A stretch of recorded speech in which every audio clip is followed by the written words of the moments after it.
Assalamualaikum warahmatullahi wabarakatuh. Welcome back to my YouTube channel. Balik lagi bersama aku, Lia Elia. Di video pembahasan kali ini, saya akan membahas soal-soal UTBK, khususnya untuk materi ikatan kimia. Yuk langsung aja kita masuk ke pembahasan soal-soalnya.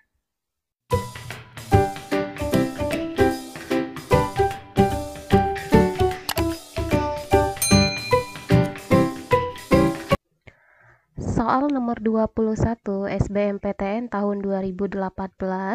Di sini diketahui ada gambar struktur Lewis dari beberapa senyawa.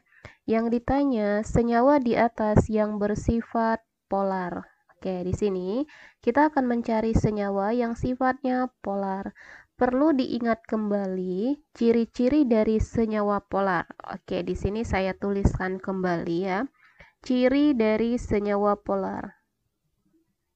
Yang pertama, suatu senyawa dia dikatakan polar memiliki pasangan elektron bebas di atom pusatnya.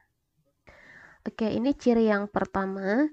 Ciri yang kedua, kalau kita tidak bisa melihat ada PeB di atom pusat, kemungkinan bisa kita lihat dari perbedaan keelektronegatifannya.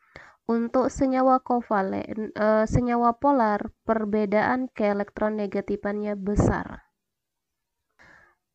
Ciri yang ketiga bisa kita lihat dari bentuk molekulnya. Kalau molekul polar, dia akan berbentuk asimetris. Asimetris ini maksudnya nggak sama posisinya, nanti nggak imbang. Asimetris. Oke, inilah ciri-ciri dari senyawa polar. Sekarang kita lihat dari pilihan 1, 2, 3, 4 yang mana yang termasuk polar. Kita cek dulu di struktur yang pertama. Di sini ada AlBr3. AlBr3 tidak ada atom pusat di tengahnya. Kemudian elektronnya di sini menyebar merata karena sama-sama Br. Ini Br, di sini Br, dan di sini Br. Nah, karena elektronnya menyebar merata, kemudian tidak ada PeB di atom pusatnya. Jadi bisa kita pastikan AlBr3 di sini bersifat non-polar. Non-polar. Oke. Yang kedua, CH3Cl. Kita lihat dulu di atom pusat, ada nggak pasangan elektron bebasnya? Yang ini ya atom pusat tuh. Ternyata nggak ada pasangan elektron bebasnya. Coba kita lihat di sini. Elektron kita semuanya rata-rata cenderung menuju ke arah Cl, ya kan? Sedangkan H di sini lebih ke sedikit elektron menuju ke H. Karena kan di sini ibaratnya kalau kita gambarkan, keluarkan di sini ada satu nih elektronnya. Ini ada satu, di sini ada satu, ya kan? Masing-masing nanti dapat dari karbonnya satu. Nah, untuk senyawa yang kedua di sini bersifat polar. Nah, kenapa dia bersifat polar? Karena elektron cenderung menuju ke Cl. Ini ya, elektron cenderung menuju ke atom Cl. Nah, jadi dari sini ya, dari sini karena elektron tadi lebih banyak menuju ke atom Cl, jadi menyebabkan bentuk molekul dari CH3Cl di sini asimetris, nggak sama, artinya nggak seimbang atau nggak imbang. Nah, jadi molekul CH3Cl bersifat polar ya. Alasannya tadi jelas ya. Karena elektron cenderung menuju ke atom Cl yang lebih elektronegatif sehingga bentuk molekul kita asimetris. Oke, kalau untuk nomor 3 tidak ada PeB di atom pusatnya, kemudian elektronnya tersebar merata. Ini oksigen juga sama ya, jadi imbang. Ya, si CO2 bersifat non-polar. Non-polar. Oke. NCl3. Nah, ini ada PeB nih di tengah-tengahnya. Ada PeB di atom pusat, berarti NCl3 bersifat polar. Nah, kesimpulannya dari sini, jawaban yang bersifat polar adalah 2 dan 4. Ada nggak nih 2 dan 4? Ada, jawabannya adalah yang D. Oke, bisa difahami ya untuk senyawa yang bersifat polar. Kalau untuk ciri-ciri non-polarnya, berarti nanti kita ingat kebalikannya aja. Berarti tidak ada PeB di atom pusat, perbedaan keelektronegatifannya 0, bentuk molekulnya simetris atau sama. Soal nomor 22, unsur F dengan nomor atom 9 dan M dengan nomor atom 54 membentuk molekul MF4. Bentuk molekul dan sifat kepolaran dari MF4-nya. Sekarang kita lihat dulu molekul MF4, kita tinjau dulu bentuk molekulnya seperti apa. Baru kita bisa menentukan bentuk molekul dan sifat kepolarannya. Kita gambarkan dulu struktur Lewis ya. Oke, fluor dengan nomor atom 9, kita buat aja dulu konfigurasinya. Dengan nomor atom 9, coba kita buat konfigurasinya. Berarti 2, 7. Nah, berarti elektron valensi kita 7. M dengan nomor atom 54. Kita buat dulu konfigurasinya. 2, 8, 18. Sudah 28 ya, 28, 18, kalau 32 pas nggak nih? 32. Kalau 32 kelebihan ya nggak sampai, nanti dia 54, kelebihan dari 54, berarti bisa kita pakai lagi 18. 28 tambah 18, kemudian ditambah 8. Oke, pas ya 54. Nah, jadi masing-masing elektron valensinya 7 dan 8. Dia minta senyawanya MF4. Berarti sebagai atom pusat adalah M-nya. Kita buat tengah-tengah nih, ada M. F-nya ada 4 buah. F ada 4, 1, 2, 3, 4. Kita gambarkan titik-titik elektronnya. M-nya ada 8, 1, 2, 3, 4, 5, 6, 7, 8. F masing-masing 7 ya. 1, 2, 3, 4, 5, 6, 7. 1, 2, 3, 4, 5, 6, 7. 1, 2, 3, 4, 5, 6, 7. Ya, pas. Oke. Yang bawah satu lagi. 1, 2, 3, 4, 5, 6, 7. Nah, sekarang kita buat ikatan. Ini berikatan. Ini ikatan juga. Ini berikatan. Ini berikatan. Nah, sekarang bentuk molekulnya apa katanya? Bentuk molekul berarti kita lihat dulu di sini. Pasangan elektron ikatannya ada 4. Ini yang namanya ikatan 1, 2, 3, 4. Itu ikatan. Pasangan elektron ikatannya ada 4. A, X4. Kita buat dulu aja. A, X4. E-nya berapa? Bebasnya. Bebasnya ada 2. Yang mana pasangan elektron bebas? Yang kita lihat tuh di atom pusat ya. 1, 2. 2 pasang. Berarti AX4, E2, bentuk molekulnya segi 4 planar atau planar segi 4. Sama ya. Bentuk molekulnya planar segi 4. Oke. Ada nggak bentuk molekul planar segi 4? Oh, kebetulan pilihannya planar segi 4 ya cuman 1. Ya udah, berarti jawabannya planar segi 4. Yang 1 ya pilihannya, A tetrahedral, B planar segi 4, C piramida, D jungkir-jungkir, dan E bipiramida segitiga. Jadi jawabannya adalah yang B. planar, segi empat, dan bersifat nonpolar. Nah, kenapa di sini sifatnya nonpolar sementara di atom pusatnya ada PeB kan? Sebelumnya kan kita jelasin tadi, kalau ada atom pusatnya ada PeB di atom pusat, maka dia dikatakan polar. Nah, tapi tidak semuanya. Ada pengecualian juga. Pengecualian kalau posisi pasangan elektron bebasnya itu terletak bukan sebidang, maka dia dikatakan non-polar. Maksudnya itu sebidang tuh kayak gini. Misalkan dua-duanya di atas nih, berarti itu sebidang. Nah, tapi kalau dia tidak sebidang, bentuknya, molekulnya bersifat non-polar. Jadi jawaban yang paling tepat nomor 22 adalah yang B. Dalam molekul di atas, orbital hibrida yang digunakan atom C untuk berikatan dengan atom O. Nah, sekarang kita lihat di mana posisi atom C. Atom C di strukturnya itu di sini posisinya ya. Ini ada C nih. Di sini ada C, ini ada C. Nah, yang ditanya di sini ikatan antara atom C dengan O. Berarti C dengan O di sini. Nah, ikatan antara atom C dengan O di sini membentuk ikatan rangkap 2.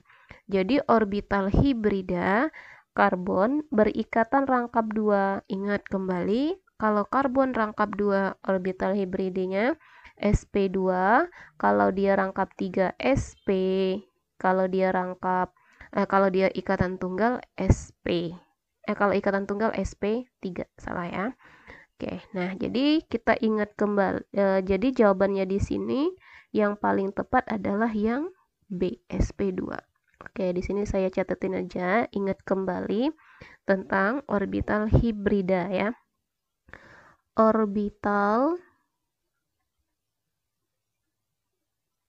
hibrida. Nah, ini ya diingat lagi aja patokannya. Kalau orbital hibrida dari atom karbon, kalau dia ikatan tunggal sp3, rangkap 2 sp2, kalau rangkap 3 sp. Nah, karena kita lihat di sini, karbon yang berikatan dengan O, ini ada rangkap 2 nih. Kalau ikatan rangkap 2 tadi berarti sp. Oke, bisa di sp2.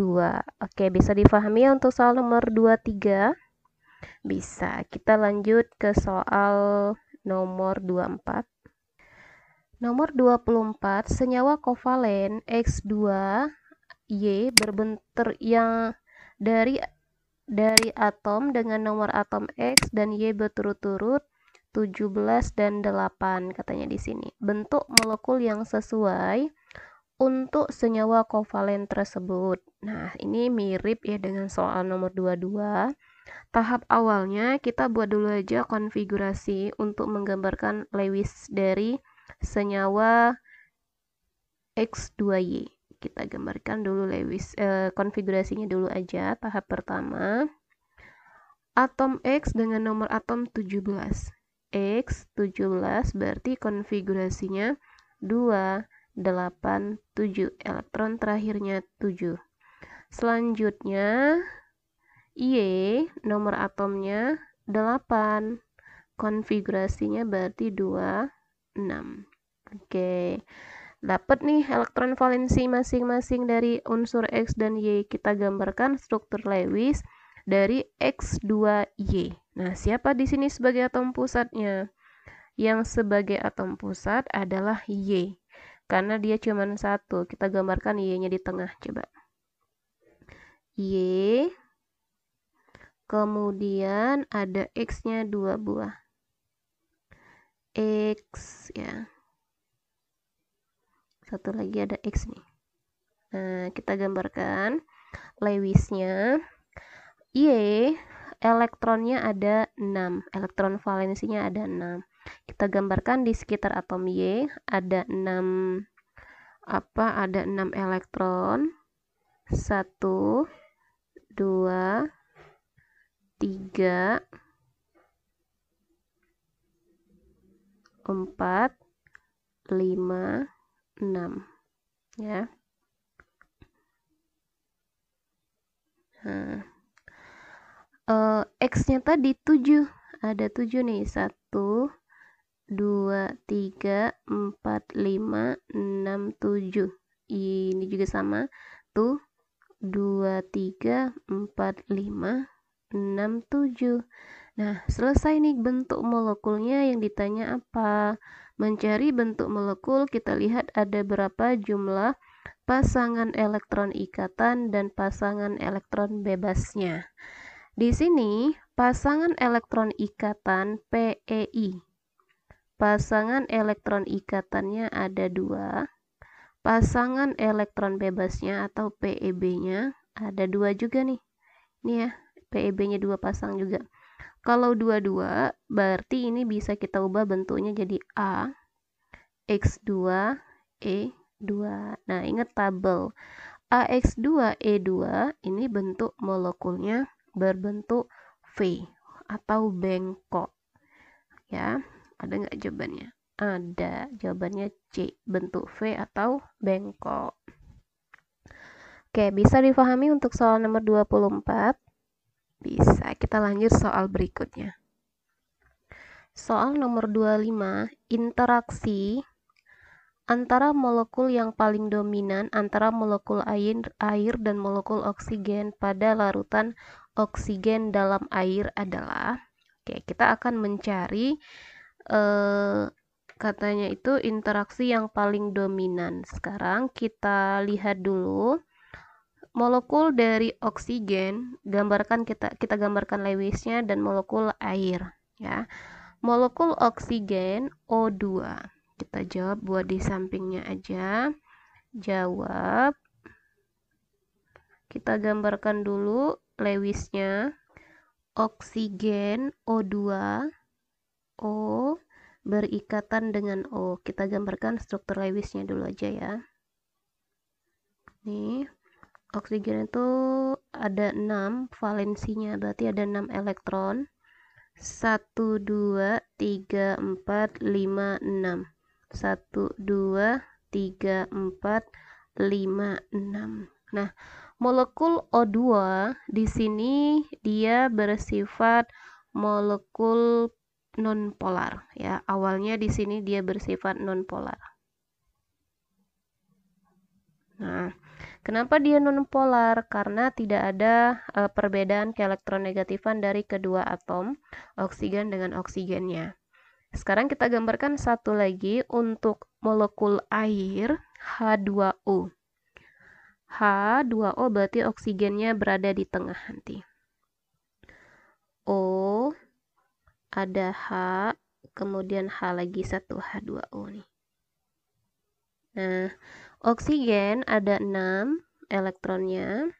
1, 2, 3, 4, 5, 6. Nah, kemudian hidrogen masing-masing 1. Ini 1, di sini juga 1. Kita buat ikatan. Nah, molekul air atau H2O di sini bersifat polar. Kenapa dia bersifat polar?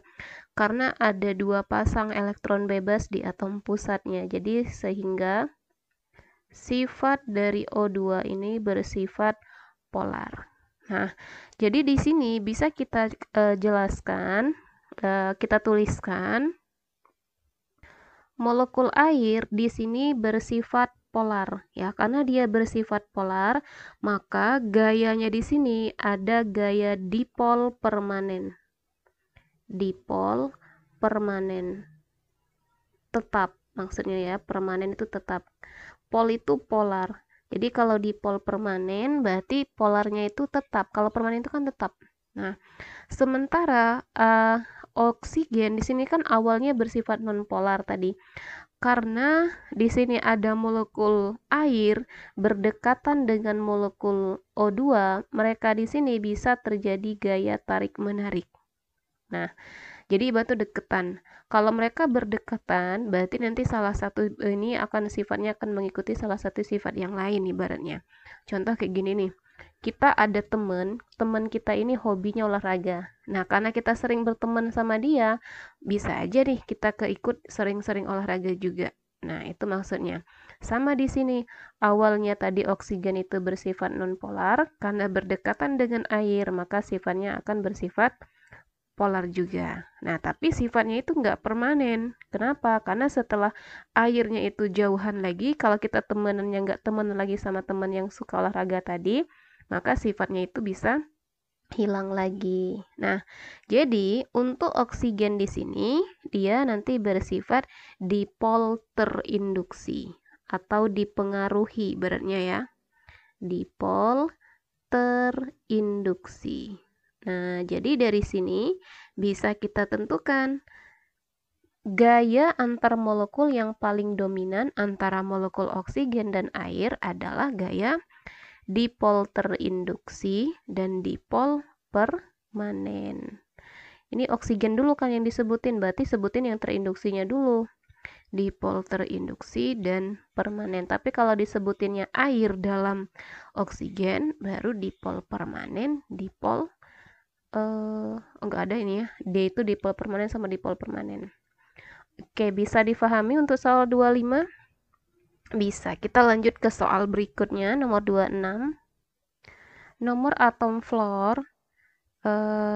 Di sini dikasih tahu fluor dan belerang masing-masing nomor atomnya 9 dan 16. Pernyataan yang benar tentang senyawa belerang dan senyawa belerang tetrafluorida. Oke, di sini kita udah tahu senyawanya belerang tetrafluorida. Kita gambarkan dulu aja konfigurasinya, boleh ya? Kita gambarkan konfigurasi dari fluor dan belerang.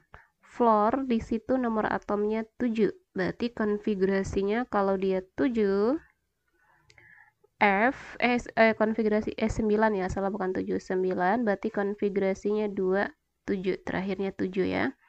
Belerang 16, berarti konfigurasinya 2 8 6, berarti terakhirnya 6.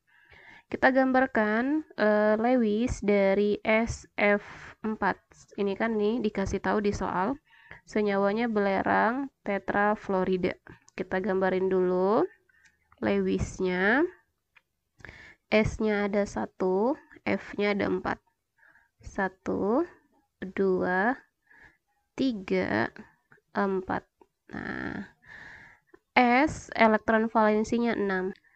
1, 2, 3, 4, 5, 6. F-nya masing-masing 7 ya. Kita ambil perwakilan 1 aja nih. Oke, ini dapat ya. Nah, bentuk molekulnya apa nih? Kita lihat dulu yang pertama, pernyataan yang pertama. Bersifat polar, benar atau salah? Benar, karena ada sepasang elektron bebas di sini, ada 1. Nomor 1 benar, ingat triknya kalau 1 benar, 3 pasti benar. Memiliki sepasang elektron bebas pada atom S, ya benar juga, ini ya tadi 1. 1 benar, 3 benar, langsung cek nomor 4. Kalau 4 benar, 2 pasti benar. Kita lihat nomor 4, berbentuk tetrahedral. Benar nggak? Salah. Karena kalau tetrahedral itu harusnya 4-0. Nah, di sini kita ada 4-1. Kalau 4-1 itu bentuknya jungkat-jungkit. Jadi nomor 4 salah. Kalau 4 salah, belum tentu 2 salah. Nah, nomor 2 di sini mempunyai sudut ikatan S dengan F-nya itu sebesar 109 derajat Celcius. Kalau untuk ikatan antara S dengan F itu ukuran sudutnya itu 102 derajat. Berarti salah juga ya. Oke, berarti jawabannya 2, 1 dan 3. Kalau 1 dan 3 jawabannya B ya. Nah, oke. Sekian video pembahasan tentang ikatan kimia part yang keempat. Semoga video pembahasan soal-soal UTBK ini mudah difahami. Dan jika video ini bermanfaat buat kalian, share ke teman-teman kalian ya, biar manfaatnya lebih banyak lagi. Oke, saya akhiri. Wassalamualaikum warahmatullahi wabarakatuh.